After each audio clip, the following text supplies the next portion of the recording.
Hello and welcome to a quick look at the second demo for Stranger of Paradise Final Fantasy Origin. I played this on a PlayStation 5, but unfortunately this demo was only available until October 11th, so you won't be able to play it at this point in time. However, the full game will launch on March 18th, 2022, and it's coming to PS4, PS5, Xbox One, Xbox Series consoles, and PC via the Epic Game Store. Also remember, if you enjoy this video or find it useful, I would really appreciate it if you would subscribe to the channel.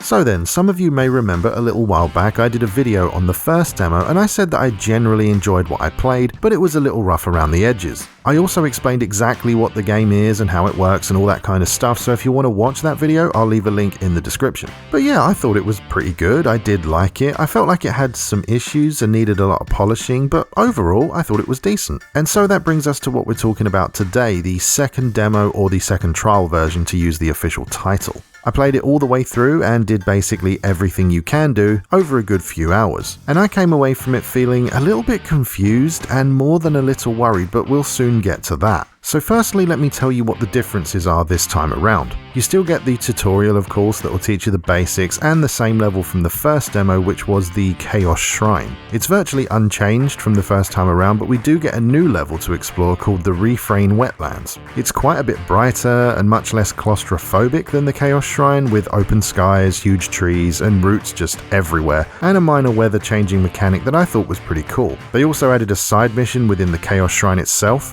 which is a bit like a gauntlet mode where you have to fight through a set number of enemies to beat it. It requires you to be level 14 and it's probably the most difficult part of the demo, but it's pretty fun nonetheless. They've also added some new jobs, which are essentially classes that you can switch between whenever you want and level up independently. They all have different weapons and abilities tied to them, but I went with the Swordsman, which uses the Great Sword, and the Lancer, which uses a spear, as I was already familiar with them from the first demo. Once you level up a job to a certain point, you gain access to advanced jobs that have better damage and different abilities. The Swordsman, for example, unlocks the Warrior job, which grants higher damage, and a skill called Warcry that knocks enemies back. The second demo adds 8 jobs in total, 3 basic and 5 advanced, and that takes the total up to, I believe, 14 jobs including basic and advanced. I'm not sure if the final number is 14, but something tells me that it isn't. Either way, there's still a lot of stuff to play around with. I've also read that your party members' AI has been generally improved so that they're more useful now,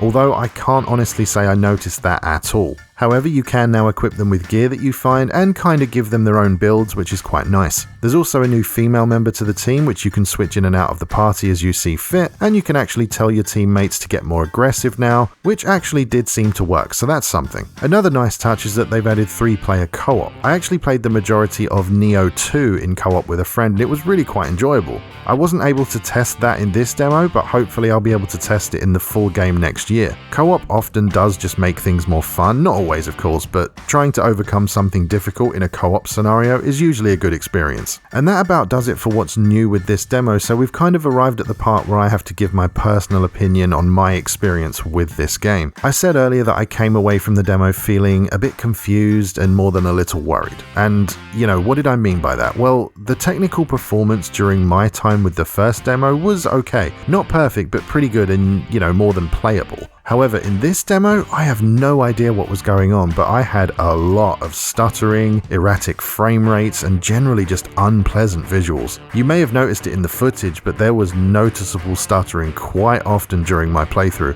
I don't remember any stuttering in the first demo. I mean, maybe there was a little bit, but if there was, it would have been minimal. In the second demo though, it was much more prevalent, and the frame rates felt a lot more unstable and just kept going up and down and up and down. It was just awful to look at times. Now look, I don't need all of my games to be, 8K 120 FPS, I can just as easily play 1080p 30 FPS, but the fact that the performance seems to have got worse makes me worry for the release. I kind of feel like they may even delay the game, if I'm honest, and perhaps they should. As I say, if this game was, let's say, 1080p and only ran at 30 FPS, but it was a rock solid 30 FPS, I'd be okay with that. But it seems to be aiming for 60 and rarely stays there. It's constantly, as I said, up and down, and as a result, it just feels kind of bad to play. When you then consider how it looks, I just don't get it. The game is frankly kinda ugly in a lot of places, and at least to me, I swear it feels like I'm looking at 720p sometimes. Everything just has this, I don't know, weird effect where stuff looks all fuzzy and blurry. In fact, actually my missus watched me play it and she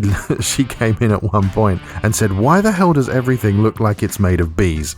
And I thought that summed it up quite well. The edges of everything just look very jagged and most textures look really low res. It was just kind of weird. Sometimes items and edges of things looked like they were literally vibrating, which was really off-putting while trying to play. I guess when it comes down to it, I just feel like a PS5 or a Series X or a PC should be able to run this thing at a rock-solid 1080p 60 FPS minimum with no issues, but it really seems to struggle pretty badly, and that does not instill confidence. Along the same lines, I read that the game has had a boost to its brightness level, so I made sure to set up the brightness in the menus properly before playing, but everything just looks so washed out and far too bright and, I don't know, overexposed maybe in most cases, at least as far as I'm concerned. It's very uncomfortable viewing, and even turning down the brightness didn't really seem to help matters, so I just don't know what to say with this. The fact that the second demo seems to be worse than the first is throwing up some warning signs for me, and if you've played it, please let me know if you've had any of these issues and what you think about the performance and visuals. I'd really like to see if there's anyone out there that's having these same issues, or perhaps it was just me. I don't know why it would just be my version of the demo, but whatever the case, I'd like to get some feedback if possible.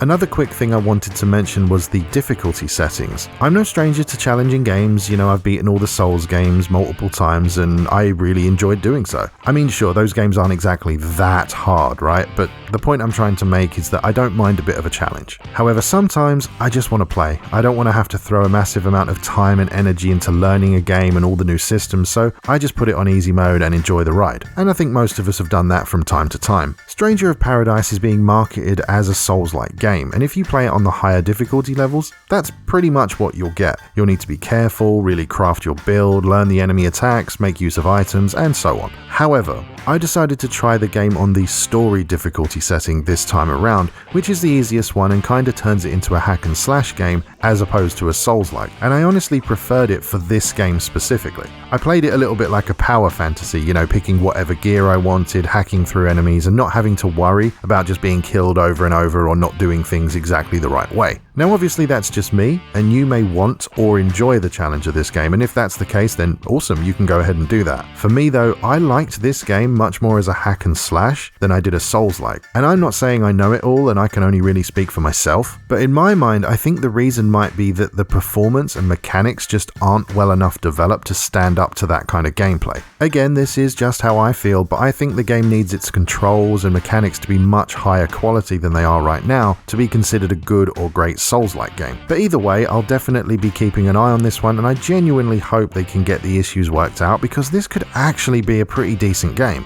But that's what I think. What do you think? Have you played this? Are you interested in it? Are you getting it? Are you not interested at all? Whatever the case, feel free to let me know in the comments. If you enjoyed the video or found it useful, I hope today will be the day that I earn your subscription, and if you want to support the channel even further, all the important links are in the video description down below. But with all that said, thanks very much for watching, and I'll see you next time.